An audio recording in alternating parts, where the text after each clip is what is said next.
Okay, all right. I've now had the Zeekr 7X, and here is why I'm going to sell the car this week. So my first real experience of driving the car on a freeway for a long period of time. Zeekr 7X, all-wheel drive, in green, black interior. I've had it for 3 days, and I've driven it approximately 500 kilometers, just under 500 kilometers. Most of that driving was freeway, driving it back from Sydney, where I picked it up, all the way back home to Newcastle. First big drive of the day, driven from Sydney City, Zeekr, to here in Newcastle, to the gym. And also I've done some trips around. I've done some interesting driving in the Glenrock State Park, which is very kind of narrow roads, corners, a lot of corners, up and down, speed bumps, gravel roads as well. So I've done a fair bit of varied driving in different areas. I've also driven on some noisy roads. You know, some roads are really noisy, bumpy roads. Lots of different types of driving, not one particular type where I've done only one type, so I don't really know what I'm talking about. But anyway, my first impressions of this car, I just got asked by someone, by the way, from the Performing Arts School here. He actually came up to me and he said, I'm the teacher at the school, and I just saw you and I wanted to have a chat to you. I've just bought the Zeekr 7X because, in part because he'd watched some videos where I'd bought one as well, and I think he was impressed by the car. So Jack's teacher came up to us and he said, what did he say, Cal? He said, hey, are you the Electric Viking? I just saw your Zeekr. I've just ordered the same car in the same exact color. Yeah. Exactly the same color, right? So here are my thoughts, and here is why I'm going to sell the car this week. Just kidding, I'm not really. Hello, my friends. Welcome to the channel. I'm Sam Evans. You're watching the Electric Viking. Great to have you with us. Zeekr 7X all-wheel drive green. I think the paint is not really what I thought. The paint is a little different to what I thought, and I'd say it's in a good way. When it's in the sun, it is quite remarkable. I've never really seen anything like it. It has all these tiny little specks in it everywhere, and it's almost like it glitters in the sun. And I'm not really into, the glitter look. It's not really my thing, but honestly, it looks pretty spectacular. And I'm curious to know how on earth you can have a paint do that. It seems remarkable. When it's darker, the paint almost changes color. When it's out of the sunlight, it looks very different. I kind of find that intriguing, right? Paint that looks different in the different lights. It looks quite different. It's not like white, where you look at it white and it's just white. It's always white. So I think it's great. The paint's great. Guys, by the way, I'm not going to tell you everything positive. There are a couple of things here that I'll say are maybe not so positive, and I'll get to those in just a second. But first of all, here are some of the positive experiences. Driving on the freeway, it's quiet. The car is quiet. Could it be more quiet? Absolutely. You know what you can hear? You can hear the tire noise. Now, because it has fairly low profile 21-inch rim, well, it's got 21-inch forged rims plus fairly low profile, large 265mm wide tires. These are big tires, and it's got big tires on the front, big tires on the back. Great for performance, yeah, but road noise, pretty loud. For example, I've got I had cars in the past with quite wide tires, like 285s on the back, even 295s, and there's nothing. I mean, it doesn't matter if it's BMW, Mercedes-Benz, they're a lot louder on the inside of the car.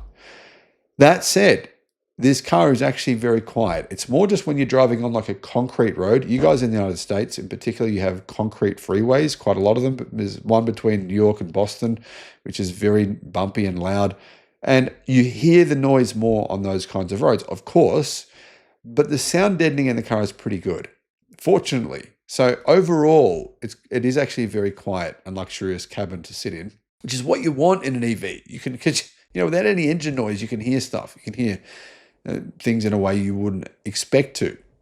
So yes, it is quite a quiet place to be, but there is a little bit of noise from those wide tires, which I think is to be expected, but it's just something that I've noticed. Now, speaking of driving on the freeway, when I was driving on the freeway back from Sydney to Newcastle, I adjusted the distance. When you're using the automatic cruise control, I adjusted the distance to make it as short as possible. and you're following the car in front of you, and it's on the shortest distance possible. So you can go 1, 2, 3, 4. 1 is the shortest amount of distance. I played with the ventilation, the way the car reacts when it's behind other cars. I adjusted that. It felt like it was giving cars too much space. I did adjust it to the shortest distance possible, and I still felt like people were cutting in front of me. But that's a pretty common issue, I'd say, with all new cars. And I found that even then, still felt like it wasn't quite close enough to the car in front of me. So people were ducking in front of me, which was quite irritating. That would be good if you could get closer. If you could go to say 0.5. And I think that would, for me, would be a benefit. I did use the ACC, so the automatic cruise control, all the way back home on the freeways, and it worked fine. Other than that, it was actually very, very good. For a longer drive, so this was a longer drive, I was probably driving for about 2 hours and 45 minutes on this particular drive, and I do have a bit of sciatica, so my kind of lower back and down my leg can be quite uncomfortable when I'm driving. In this car, I actually felt it to be comfortable, and the sciatica didn't bother me at all, which is great. Potentially why was the massage seats. The massage seats are well, I wouldn't say fantastic, actually. They're good. The seats themselves are really good. The massage function is just good. The reason I said just good is because the massage, it's only on the top seat. It's not on the bottom. So you don't get a massage on your butt and your legs. It's just for your back. And I personally would prefer it the other way around. I personally prefer the massage on my legs, my butt. That's where I get a lot of tension from activity sports and running that I do.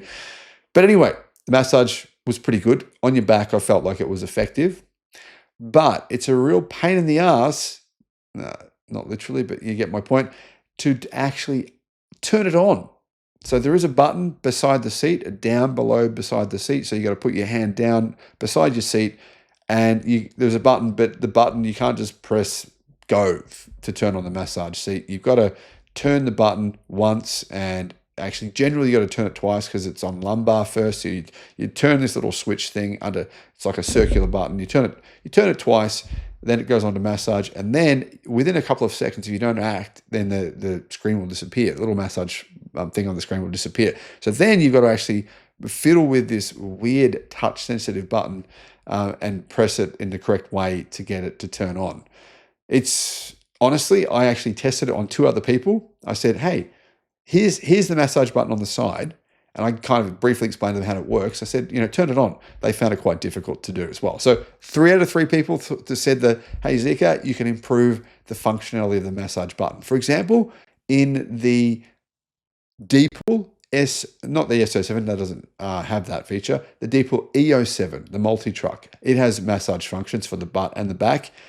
And it was much easier, much simpler to turn on. You just press a button on the side, nothing else to do. You don't have to go through menus, no touch-sensitive buttons or anything like that.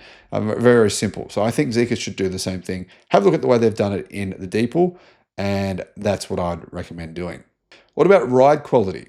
Guys, I drove it the first probably half an hour. I put it in comfort, and I had the brakes on full regen. I also had the brakes set, the regen braking set to smooth. So that means that you're going to get a little bit less regen braking power, but the car drives a lot more smoothly. I like the smooth feature. So you can do that. You can actually make it so that the regen for passengers, you get used to it as a driver, knowing how it reacts when you got full regen on, but sometimes passengers can be like, oh, well, that's not what I expected. So that smooth button, that actually makes it feel less jerky. So I put that on. That was really good. Had it in comfort, had the steering set to the normal mode, the comfort mode, and I didn't particularly like the steering in that mode. For me, it felt a bit, it wasn't dead, but it felt a bit too light. So anyway, I changed the steering to sport. I put the brakes to sport. I put the suspension into sport. And I also felt like that improved the car. But the ride was a little firm on, normal streets. The freeway, it was fine in that setting, totally fine. I drove it on the freeway in that setting and no problems. But the suspension, I found when it was in the sport mode on some seats, on quite a few streets, it was a little bit firm. So you might want to have it on the comfort setting if you live on bumpy streets. You know, a lot of streets now in Australia, particularly where people's houses are, that are not major highways, a lot of them can be pretty bumpy. So that's probably going to be your best bet. Put it on the comfort setting and then have the other settings on sport. So that's what I recommend for a lot of people. If you live in areas, and a lot of them now in Australia, unfortunately, the roads have degraded a lot. If you live in those sort of areas, put the suspension on the comfort setting, put the brakes on the performance setting. That's what I do. I think that's the best reaction. They'll react quicker then. Then put the steering on performance as well. So on sport, put the acceleration on sport, because why not? We're charging for free anyway, charging from the solar, charging from batteries, who cares? We are charging at 21.7 kilowatt. And we've got a full, nearly a full battery. So we're using probably a bit of battery right now, but not much. I think we're getting about 18 kilowatt from solar at 9 a.m., 9:15 in the morning. So put it on sport, and for me, that was the best combination. So what you do is you go to custom, and then you can set your custom settings, your custom drive settings. For me, that's what I said: steering, sport; brake, sport; handling sport, and of course, I put on the air suspension on comfort when I'm driving my local town. But if I'm driving any further than that, I'll put it on performance. Now, in terms of performance, guys, there's some electric cars today where you put your foot down and there's a little bit of a delay, that's been criticized. I don't think that should happen. That's simply a matter of tuning the car. And yeah, there's quite a few EVs, in fact, that have that delay, which is quite frustrating. It's almost like having engine lag.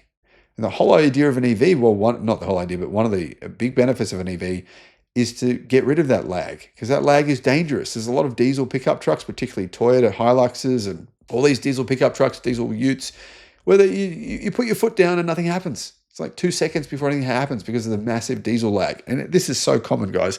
Aftermarket, the chips that people purchase for their cars to try and get rid of the diesel lag, it never really works, but they buy them anyway. People pay thousands of dollars to try and fix this problem.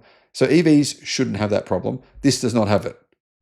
It's good. It's some Chinese EVs do have it. This does not have it. There's no lag at all. Put your foot down, and I think it reacts exactly the way you'd want it to. So really good acceleration reaction.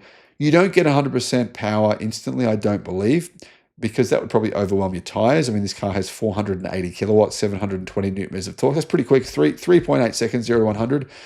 So it's fast, but you don't feel like there's that instant power. It sort of builds. It takes maybe a second to build the power up, which is probably a good thing. Is this the fastest EV I've driven? Not by a long shot. It's very quick, 0 to 100 in 3.8 seconds, but I've driven the Porsche Macan Turbo. That's about 3.3 seconds, and that thing feels ferocious. The Macan Turbo is definitely quicker than the Zeekr 7X. Not that that's a negative on the 7X. I mean, the 7X is 1/3 of the price. 1/3. So, I mean, apples with oranges. Other cars that I've tested that were quick, the new Tesla, or the latest Tesla Model 3 Performance, that's fast as well. It's a bit quicker than the Zeekr. There's also the Zeekr 001 FR, drove that one in Sydney. Now, performance of the 7X is actually very similar to the Deepal EO7, but the suspension tune, the chassis setup on the Zeekr is definitely better than the Zeekr, than the Deepal EO7, which is the multi-truck. And you can tell. So both of them have similar power, similar performance, 3.8 seconds for the Zeekr, 3.98 seconds for the Deepal EO7. But in the Zeekr, that performance feels very much under control. It feels like you're in control, you're the driver. You really feel like whatever you do is what you're doing. Yeah, you're at any point in time, you can brake, you can turn, and you feel completely in control. In the Deepal, it sort of feels like, whoa, you feel like you get a bit of rise at the front of the car. It's kind of fun, and people like it, but you feel less control. So really good handling and control.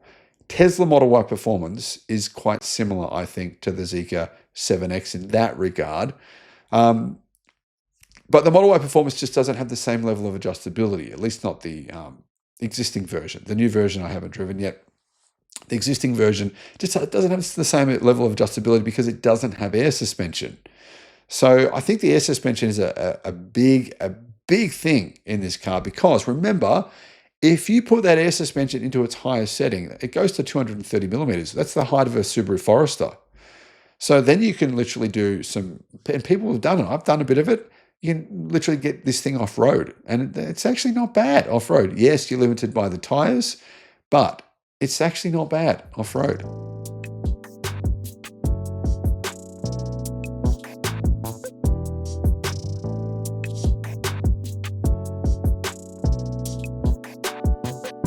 And that's really thanks to that air suspension, giving you that extra clearance. But on the freeway, you'll find your efficiency is actually not too bad because the car lowers itself into its lowest setting. And you can't do that with other cars that don't have air suspension. They just sit where they sit. Now, for example, the new Subaru Solterra EV, it sits at 220 millimeters high. It's a very high sitting vehicle. This, when it's in its normal highway driving setting, in the lowest setting, which is automatic, you can turn that on to be automatic. This will be at about 170 millimeters high. So it's sitting a lot lower to the ground. And you're going to get less road noise and better efficiency. Speaking of efficiency, I don't really know what to say on efficiency because most of my driving, not all of it, most of it has been pretty aggressive. I've been testing the performance.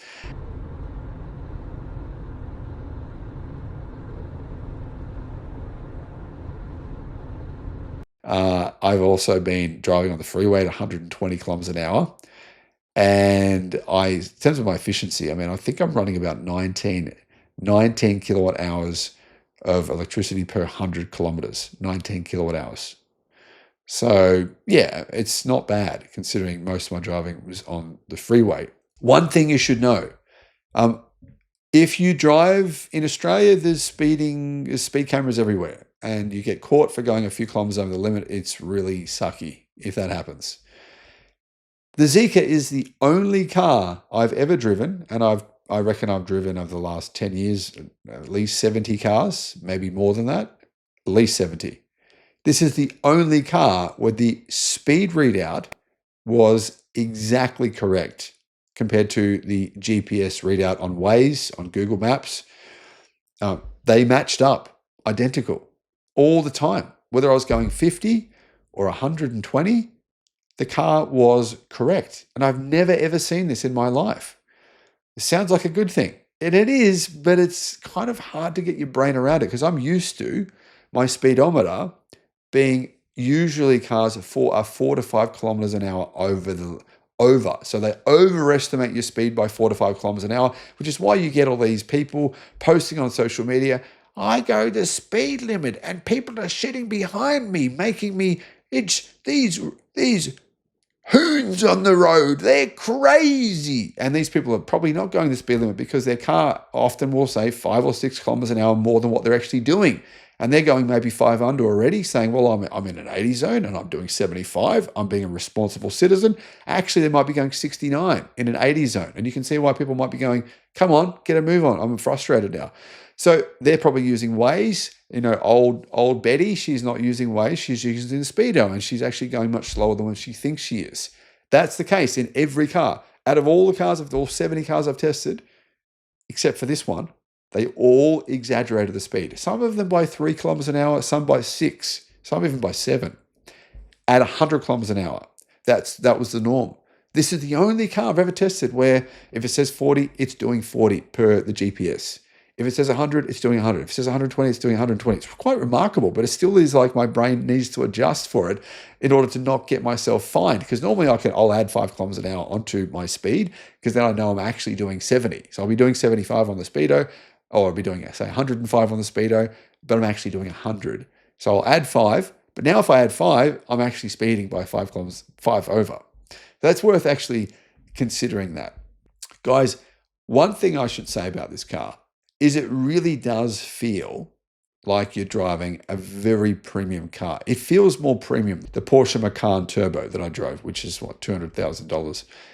This car definitely feels more premium than the Taycan Turbo. I'd be very shocked if anyone working at Porsche drove this car and disagreed with me. I'd be very surprised. The way everything's put together, the dashboard, the touches everywhere, the trims, the way they all meet together, the design of the interior, the design of all the little details. You look at everything and it just feels like the kind of car where you're getting, I wouldn't say what you pay for, but you're getting more than what you pay for. That's what way it feels to me. It feels like, okay, you buy this car, it's $73,000 of plus on-road costs, and that's Australian dollars, so 50,000 US dollars, and you think to yourself, I was thinking to myself in the car, how do I feel when I'm driving a Tesla Model Y? How do I feel when I'm test driving these other cars in comparison to this? And I've got to say, this does feel just at a different level in terms of the premium nature of not only the way it drives, how quiet it is, but really just the interior ambience, that feeling in the interior. And that is probably part of the experience. You know, part of the luxury experience is to feel like you're in a car that feels better than it is and feels really premium. One thing I also like about this car is the electric sunshade is easy to get to. So there's an electric sunshade that goes over the roof. So you put that up, and then of course you're going to get less heat in the cabin, and it's been pretty hot lately, so I did that. And then you can also easily put up the electric blinds for the rear windows. And that's also going to reduce the amount of sun coming into the cabin as well. Plus, I got the windows tinted by Zeekr. So that cost $595 to get the windows tinted in the darkest legal tint. I think that now I'm set up for summer. You know, it should be pretty good having those rear sun blinds up when no one's in the back seats, and that roof blind up and having the tinted windows. It's not going to be perfect, but it's going to be pretty good at getting, you know, keeping the cabin a bit cooler. So that's a good feature, I think. So what are some things I would change about this car if I could? There is a couple. One of them is 21-inch rims. And I'm not a fan of 21-inch rims. I'd be more than happy to put 20s or 19s on this car. That would improve the range, and I don't see any downsides to that. Other changes. Okay, the forward collision warning. I think I turned it off because it's annoying. And it has 3 settings, I believe. The forward collision warning, you can have it on the aggressive setting where it freaks you out if you're, say, I don't know, 10 meters, 15 meters behind a car. Then you have the less aggressive, and then you have the least aggressive setting. I tested each setting. I put on the least aggressive, and I still feel like it's overreacting to cars in front if I get too close. Like it's going kind of like saying you're going to have a crash when I'm not, when I'm very, very obviously not. So I turn that off, but I think that they need to have another setting on that to make it less aggressive in terms of freaking out, saying you're going to have a crash, you know, hitting the person in front of you. So that's one thing that I would change. And the rims as well. Other than that, I really love this car. Is it worth the money? I mean, I think it is. I think it's absolutely worth the money. I think it's a better car than anything that I've seen from BMW or Mercedes or Audi. I think it's at that level. What do you guys think? Okay, I'll do another review, by the way, after I've driven this car for maybe 2 weeks or 3 weeks, or maybe even a month. But every time I drive it, I think of different things to tell you guys my experiences. What are they? You know, how I feel about the car. Before I do though, one more thing I want to tell you, the brakes. The way the brakes kind of blend with the actual brakes, the regen brakes blend really well with the actual physical brakes. So when you're stopping hard and the car's in performance mode and you want to really, you know, put those brakes on hard before you come up to a corner, they work very well, and I feel like they blend really well together. I'll film you going quick around here. Oh, here we go. Plus, they look awesome. I mean, those orange brake calipers, they really stand out. They look fantastic. I reckon they're great. And this is one of the things you get in the all-wheel drive that you don't get in the rear-wheel drive. So when you upgrade from the rear-wheel drive, which you guys know I ordered the rear-wheel drive and then I changed my order and I changed it to all-wheel drive. When you upgrade, one of the big things you get is the brakes. And I spoke to a couple of engineers and they believe that the brakes are worth at least a few thousand, probably they reckon $4,000 or $5,000 more expensive to get the brakes on the performance, the all-wheel drive versus the long range.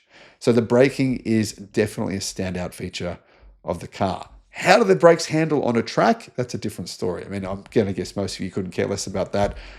But I'm going to find out. I'm going to track this car. I'm going to take it to a track and compare it to my brother-in-law's Tesla Model Y Performance, the brand new version. He has ordered one. It's coming in December. It's coming in a few weeks. So we're going to take both of these cars to the track and see how they compare. Thanks for watching.